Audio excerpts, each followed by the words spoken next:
앞으로 몇 주간 우리 그리스도인과 지혜라고 하는 이 주제를 가지고 몇 주간 함께 말씀을 나누어 가겠는데요. 오늘은 그리스도인과 위기 대처라고 하는 주제를 가지고 말씀을 나누겠습니다. 볼륨을 조금 올려주시면 좋을 것 같습니다. 여러분, 개인적인 위기든 공동체 위기든 우리가 나의 힘으로 감당할 수 어려운 그런 그 위기를 한다 할지라도 바른 분별력, 이 지혜가 있다라고 하면 그 위기를 기회로 만들 수 있습니다. 그런가 하면 이 분별력 혹은 이 지혜가 없어서 판단을 잘못해서 선택을 잘못하면 자기 자신은 물론 교회 공동체뿐만 아니라 모든 다른 사람들에게 큰 불행을 가져오게 되어집니다. 특별히 우리가 지금 마지막 때에 살고 있는데 마지막 때에 살아가고 있는 그리스도에게는 이전보다 더 심각한 위기에 직면할 수 있지만 나 자신도 살고 다른 사람도 함께 살리는 이 분별력, 이 지혜가 있으면 능히 이겨갈 수 있습니다. 오늘 본문 함께 읽은 건 이 다윗과 골리앗 이 스토리, 아마 예수 믿지 않는 사람도 이 스토리를 모르는 사람은 거의 아마 없을 것입니다. 블레셋, 그야말로 거인이 장수 이 골리앗이 갑자기 출현합니다. 이스라엘 군대는 물론이고 이스라엘 공동체 전체가 사울 왕마저도 두려움 그리고 공포에 사로잡혔는데 이 어린 다윗이 이 골리앗을 처리하는 그야말로 기적이죠. 기적과 같은 일입니다. 여러분, 성경에 이 사건이 왜 기록이 되어 있을까요? 이유는 딱 하나입니다. 성경책은 어떤 책인가 하면 사람을 구원하시는 목적을 두고 기록한 책입니다. 그래서 하나님은 자기 백성을 구원하시는 하나님이다, 이것을 우리에게 보여주기 위해서 이 사건을 기록했어요. 그래서 이 일은 그 어떤 위기 상황일지라도 믿음의 사람을 통해서 하나님께서 건지시는 그 구원의 역사, 그것을 볼 수 있어야만 합니다. 그런데 오늘 우리가 이 본문을 보면 하나님의 역사입니까? 아니면 인간 다윗의 용맹스러운 승리의 사건입니까? 둘 다입니다. 둘 다예요. 그래서 구원은 전적인 하나님의 은혜, 하나님의 역사이지만 동일하게 그 은혜 가운데, 위기 가운데 있지만 하나님의 백성이 취해야 하는 선택, 이 분별력, 지혜 굉장히 중요합니다.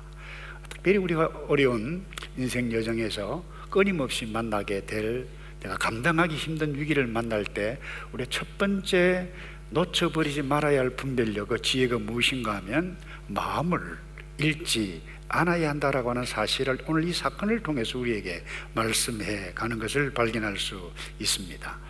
여러분, 예수를 믿고 하나님의 백성이라 한다 할지라도 마음을 잃어버리면 분별력 없어지고 위기 상황을 감당할 재간이 없습니다. 서론에서 이미 말씀드렸습니다만 이 골리앗이라는 엄청난 위기 앞에서 이스라엘은 이미 하나님의 백성의 군대입니다. 사울, 하나님의 선택함을 입었던 왕이에요. 리더예요.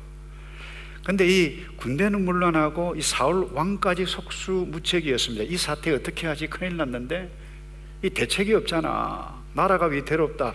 여러분, 이런 수준에만 머문 사람들은 아무것도 할 수 없습니다. 이유가 뭔가 하면 마음을 읽기 때문에 그래요. 그런데 오늘 33절에 다윗이 나가서 골리앗과 싸우겠다고 나선 상황에서도 이 왕이었던 이 사울이 하는 말을 한번 보세요. 이와 같은 상황에서 너 할 수 없다 그래요. 한번 볼까요? 33절입니다. 사울이 다윗에게 이르되 너가 가서 저 블레셋 사람과 싸울 수 어떻게 해요? 없으리니 그랬어요. 너는 소년이다. 그는 어려서부터 용사이다. 너 참 고맙긴 하지만 넌 안 된다. 이런 것 아니겠어요? 그래서 이와 같은 상황을 보면 여러분, 이 사울의 마음가짐 그리고 어린 뭐 꼬마라 해도 좋아요. 소년 다윗의 마음가짐이 완전히 달랐음을 보게 됩니다. 32절에 다윗이 이렇게 왕이었던 사울에게 이야기를 합니다. 그로 말미암아 골리앗이죠. 사람이 낙담하지 말 것이라. 이게 낙담이라고 하는 원어가 이 마음을 잃는다라고 하는 표현이에요. 주의 종이 가서 저 블레셋 사람과 싸우겠습니다 그랬어요. 여러분, 왕이 다윗에게 야 힘내라, 너 가서 좀 잘했으면 좋겠다, 용기를 내라 해도 시원찮을 상황인데 거꾸로 말이죠. 다윗이 왕에게 힘내십시오 왕이여, 낙심하지 마십시오, 이런 표현입니다. 여러분, 마음을 잃게 되어지면 한나라의 군대 최고 통수권자 이었던 왕 대통령이란다 할지라도 이 형편없는 이 언어들을 표현하고 있다라고 하는 것을 보게 됩니다. 그래서 여러분, 마음을 잃지 않고 마음의 용기를 지닌 사람은 나이와 관계없습니다. 상황과 관계없습니다. 지위와 막론하고 다르다라고 하는 것을 발견할 수 있습니다. 우리에게 주시는 메시지가 뭐예요? 마음 잃어서는 안 된다. 그게 지혜입니다. 그게 분별력이에요. 어떤 상황을 만난다 할지라도. 여러분, 다윗이 하는 말을 보세요. 34절 35절입니다. 왕의 종인 저는 아버지의 양들을 지금까지 지켜왔습니다. 사자와 곰이 나타나면 뒤쫓아가서 때려 쓰러뜨리고 그 입에서 양을 구해냈습니다. 그리고 제게 달려들면 털을 움켜잡고 때려 죽였습니다. 그리고 저 골리앗 그런 짐승과 하나로 될 것입니다 라고 이와 같은 말을 해요. 대단한 것 아니게요? 여러분, 그리스도인에게 그 어떤 위기 상황을 만날 때에 지녀야 할 이 분별력 지혜는 이것입니다. 마음을 잃지 않는 것입니다. 마음을 잃으면 모든 것을 잃습니다. 캄캄합니다. 이 일을 어떻게 할까? 갈 길이 있으면서도 불구하고 마음을 잃어버리면 그 갈 길을 발견할 수 없습니다. 어른들은 아시겠습니다만은 우리 학생들도 한국 역사를 좀 배워야 할 것인데 1592년 이 일본이 쳐들어와서 임진왜의 날이라고 그러죠.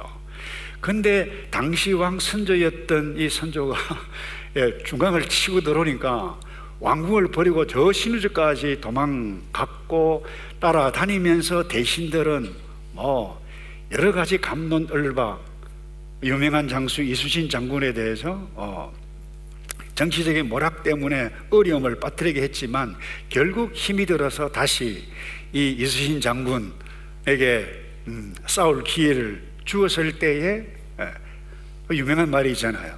신에게는, 부하에게는, 저에게는, 우리에게는 배가 아직 몇 척 있다고 그랬어요? 12척인데 뭐 어떤 사람은 13척이라고 그러더라고요. 그게 중요한 게 아니에요. 마음을 잃지 않으면 12척, 13척이 문제가 아니라 얼마든지 싸울 수 있다라고 하는 이 용기가 있다라고 하면 결국 이길 수 있다는 거예요. 기록에 의하면 133척의 이 일본의 배를 완전히 초토화시키고 물리쳤습니다. 여러분, 상황이 아무리 어려워도 마음의 용기를 잃지 않을 때만이 바른 말을 할 수 있어요. 아이고, 배 12척밖에 안 되는데 어떻게 싸우겠습니까? 이게 아닙니다. 절대로 마음을 잃어서는 안 됩니다. 마음을 잃어버리면 언행이 부정적입니다. 사울은 싸우겠다고 나서는 다윗에게도 넌 안 된다, 평가절하를 하고 있는 단어를 선택합니다. 33절에 너는 소년이요 그는 어려서부터 용사임이니라. 똑같은 단어입니다. 너는 소년이고 그는 어려서, 이 소년이라고 하는 이 히브리 원어와 똑같은 단어예요. 근데 너는 어린 시절이고 형편없는 소년이고 그는 어린 형편없는 소년이지만 그때부터 뭐예요? 전쟁에 능한 용사였다. 이렇게 비교하면서 기를 죽이는 단어를 쓰고 있다는 거예요. 그러나 다윗은 골리앗에 대해 말할 때 양을 지킬 때 제가 사자도 곰도 죽였습니다. 그 짐승처럼 하나가 될 것입니다. 이 놀라운 표현 아니겠어요? 그래서 골리앗은 여러분들 알겠습니다만 돌에 맞아 죽는 짐승의 하나가 되고 말았습니다. 여러분, 오늘 아침에 여러분 말씀을 듣는다고 해서 나의 삶이 달라지는 것은 아닙니다. 그러나 듣는 것이 중요합니다만은 나의 삶에 구체적으로 적용해 가는 것은 더 중요합니다. 나의 힘으로 감당할 수 없는 여러분의 골리앗은 무엇이고 누구이고 어떤 상황인지 한번 생각해 보시길 바랍니다. 골리앗, 나의 힘으로 감당할 수 없는 골리앗이 있다고 하면 겁먹어요, 두려워요. 그 어떤 사람도 마찬가지예요. 그러나 분별력이 있고 지혜가 있는 사람은 아니, 내가 마음을 잃지 말아야 돼. 이게 오늘 이 사건을 통해서 우리에게 주시는 첫 번째 메시지입니다. 근데 마음을 잃지 않는 비결이 어디에 있습니까? 형편 골리앗 보면 엘라 골짜기에서 고함을 팍 치고 나와 붙을 장수 있으면 나와보라 그래. 아무도 알 수 없는 그와 같은 상황, 그 골리앗을 보면 두려워하고 큰일 났다, 이와 같은 말밖에 할 수 없을 것입니다.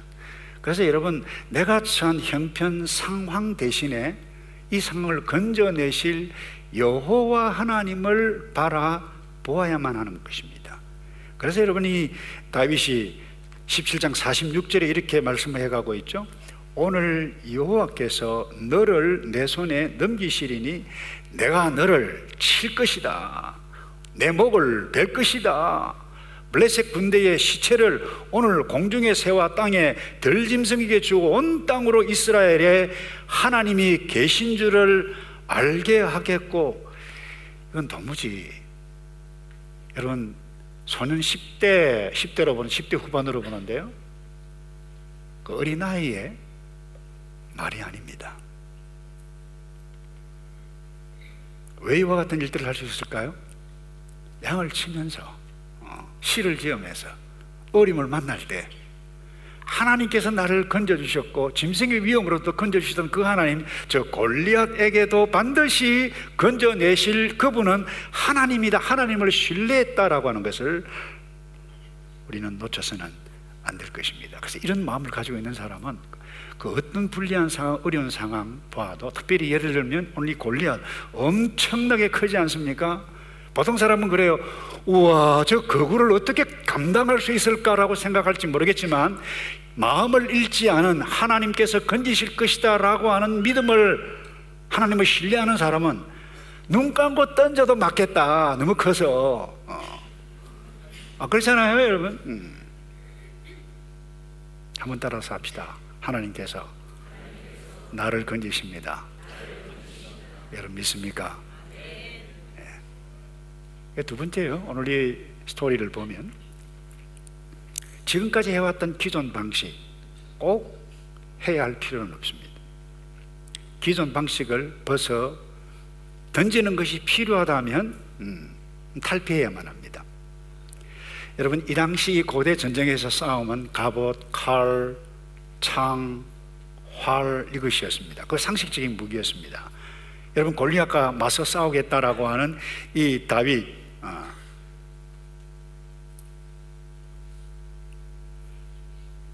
그 사울이 이제 무기를 줍니다. 자기의 갑옷을 주고 칼을 주고 하는데 어울리지도 않았어요. 그래서 이 소년 다윗이 하는 것이 뭡니까? 이거 나한테 맞지 않습니다. 39절 볼까요? 다윗이 칼을 군복에 차고서는 익숙하지 않다, 내가 감당하기 어렵습니다, 이것 입고 가지 못하게 해서 벗어버렸어요. 그리고는 다윗이 선택한 무기가 뭡니까? 막대기입니다. 그 돌입니다. 물매입니다. 줄이 달려있는 헝겊이든지 가죽이든지 거기에 돌을 놓고 돌리면서 짐승이든 상대방의 적을 던지는 그와 같은 것들을 평상시에 사용했던 이 다윗, 이것을 들고 나갔습니다. 이것을 본 이 이스라엘 군인들 기가 차지 않았겠어요? 제가 뭐 전쟁놀이 지금 하는 줄 아냐? 이것을 보니 골리앗 기가 찼습니다. 한 43절 보세요. 너가 나를 개로 여기냐? 지금 막대기 가지고 오냐? 그의 신들이 이름으로 다윗을 저주하고 그랬어요.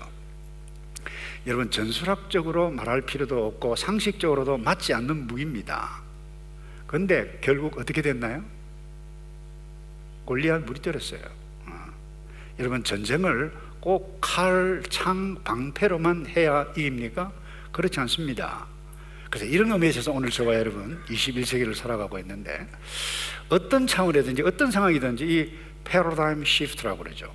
이 패러다임, 이 사고방식의 전환, 변화가 모든 영역에 필요합니다. 공부를 꼭 공립학교에 가서만 해야 된다, 공부를 굉장히 올 A 플러스 돼야 인생에서 반드시 성공한다, 그런 것은 아닙니다. 일반적으로 맞아요. 참 보세요. 전쟁 치를 때 반드시 총, 칼, 활, 그것으로만 해야 되는 것이 아니라고 하는 것. 그가 선택한 것은 여러분, 주먹만한 돌, 줄 달린 가죽, 천조각, 이것 들고 나갔어요. 그래서 여러분, 한 전문가들이 그렇게 이야기를 해요. 이 물매를 가지고 돌을 넣고 이 줄 달린 것을 돌려서 원심력을 이용해서 던지면 보통 그 속도가 70에서 80km로 나온다고 그래요. 근데 더 세게 돌리면, 어떤 전문가는 책에 의하면 130km까지 속도를 낼 수 있다는 것입니다. 여러분, 돌이 요만한 돌이 아닙니다. 주먹 크기보다 약간 작은 이런 돌입니다. 이걸 넣고 여러분, 원심력을 넣어서 돌리면 200m까지 날아가서 정확하게, 숙련된 사수들은 그렇게 할 수 있다고 과학적으로 증명한 사람들이 많아요. 실제로 이 사사기 때 이와 같은 일들이 많이 나타납니다. 여러분 아시다시피 레위인 첩이 성폭행을 당해서 죽임을 당합니다. 화가 났던 이 사람들이, 참 강단에서 말하기 끔찍한 사건입니다만은 토막을 내어져서 각 지파에 돌립니다. 베냐민 지파가 이렇게 했다라고 했을 때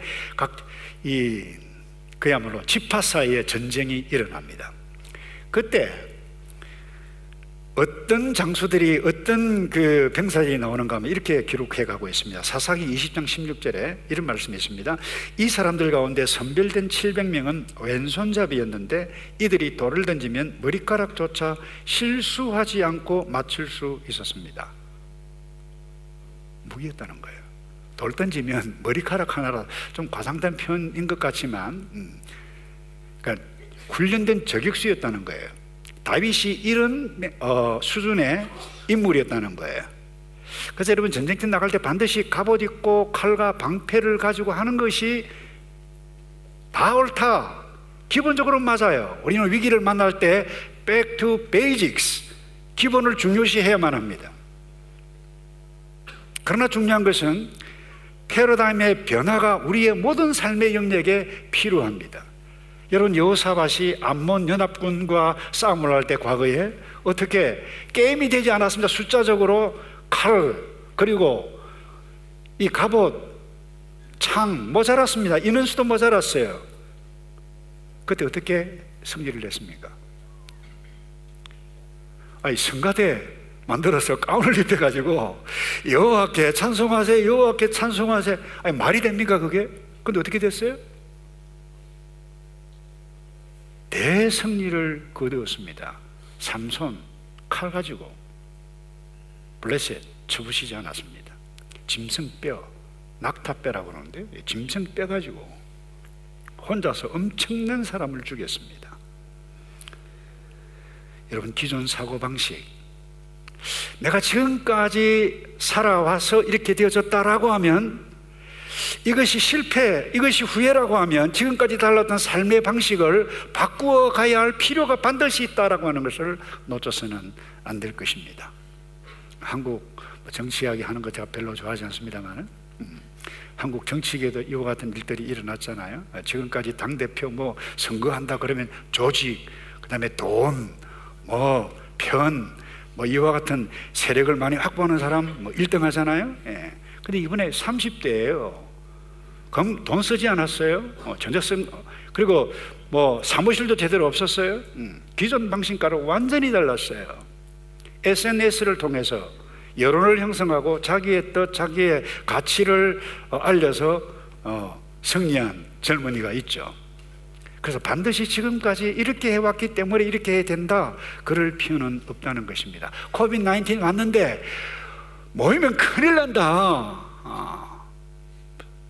조심해야 돼. 알파, 델타 변이, 죄송한데 제발 안 나왔으면 좋겠다, 우리가 기도를 해야만 해요. 그러나 자, 계속해서 말씀합니다. 계속해서 변이 일어날 것입니다.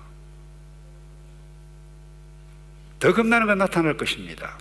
이 시대에 이와 같은 상황을 우리 그리스도인이 어떤 분별력, 하나님께서 우리에게 뭐라고 말씀해 가시는가, 이런 지혜를 가지고 준비해 가야만 할 것입니다. 이런 이 코비드-19 때요, 지난주 우리가 영상으로 세미나를 함께 했었는데, 제 후배 목사님 당진에 동일교회가 있는데, 이 코비드-19 모든 교회가 위축이 되어 있잖아요. 그런데 이 목사님이 전도를 더 열심히 했어요. 교회를 장터로 만들겠다, 그게 슬로건이에요. 그래서 커피도 무슨 발효시키는 커피가 있는 모양이에요. 저는 커피를 잘 모르니까 그 커피를 이웃들에게 나누고 하니까 이 커피 때문에 소문이 나가지고요, 코비드-19 때문에 교회가 더 부흥이 됐다는 거예요. 여러분, 하나님께서 우리를 건지실 것이다 라고 하는 이 확신, 믿음을 가지고 있는 사람은, 하나님, 이 상황 가운데 내가 어떻게 해야 할까요? 하나님께서 반드시 지혜를 주시는 줄로 믿습니다. 그리고 마지막으로요, 그 어떤 우리를 어렵게 하고 나를 힘들게 하는 그 문제를 한다 할지라도 허점이 있습니다. 상대방의 허점이 있다라고 하는 것을, 자, 골리앗 보세요. 골리앗의 허점이 무엇이었습니까? 보통 사람은 우와 너무 크다, 이게 장점이었는데, 믿음 있는 사람은 저 너무 큰 거, 저 허점 많네, 그래요. 여러분, 이 골리앗은 키가 거의 3m에 가까웠어요. 갑옷 무게만 60kg.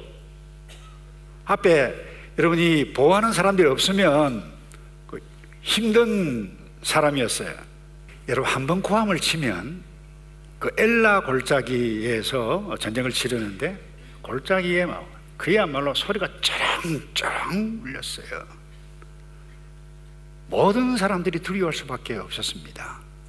그런데 이 골리앗이 벌벌벌 떨고 있는 이 사람들을 보고 이들이 뭐예요? 저희 형편없는 이스라엘 군대를 봤나, 허풍 떨었어요. 방심했어요. 그리고 조금 꼬마가 가지고 막대기 가지고 쫄랑쫄랑 오는 거 보고, 저 친구 지금 장난치냐? 이러하고 있는 상황을 성경에서 이렇게 기록해가지고 42절에 그 블레셋 사람이 둘러보다가 다윗을 보고 어떻게 했다고요? 업신여기니 이는 그가 젊고 붉고 용보가 아름다움이라 상상하지도 못한, 자기가 볼 때는 장난감이에요.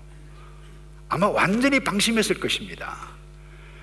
바로 이 순간 다윗이 돌렸어요. 그래서 다윗이 골리앗을 물리친 결정적인 이유는 어떻게 보면 하나님을 신뢰한 것에 있었습니다만은, 다윗을 얕잡아 보고 방심하는 이 터에 골리앗은 그야말로 사정없이 갑자기 날아오는 돌에 이마에 맞아서 쓰러져서 단 한 방에 나가 떨어졌다라고 하는 사실. 그래서 여러분, 하나님의 백성은 그 어떤 위기 상황에서도 뚫고 나갈 구멍이 있다라고 하는 사실을 믿습니다. 여러분들의 위기, 반드시 뚫고 나갈 구멍이 있다라고 하는 것을 놓치지 않기를 축복합니다. 이건 믿지 않으면 마음을 잃습니다. 용기를 잃어요. 앞이 캄캄합니다. 말씀을 정리하기 원합니다. 또 어떻게 해서 골리앗을 물리쳤을까요? 다윗이 잘 던졌기 때문일까? 아니면 하나님께서 도우셨을까? 어느 쪽일까요? 예, 할렐루야, 맞아요. 네, 따라서 합시다. 둘 다입니다. 평소에 돌을 잘 던졌어요. 연습했을까요? 안 했을까요? 연습했어요. 숙련된 저격수였습니다. 중요한 것은 다윗이 먼저 그래요. 자기 자신이 지키는 양떼들이 어려움에 처했을 때, 내가 물맷돌을 던졌을 때 그래요. 내가 물맷돌을 던졌을 때 건지시는 분이 하나님이다라고 하는 것을 고백했어요. 하나님께서 건져주실 것을 믿었어요. 그러나 누가 던졌어요? 다윗이 스스로가 던졌다라고 하는 거예요. 우린 기도만 하고 있어서는 안 돼요. 내가 해야 할 일이 무엇인가?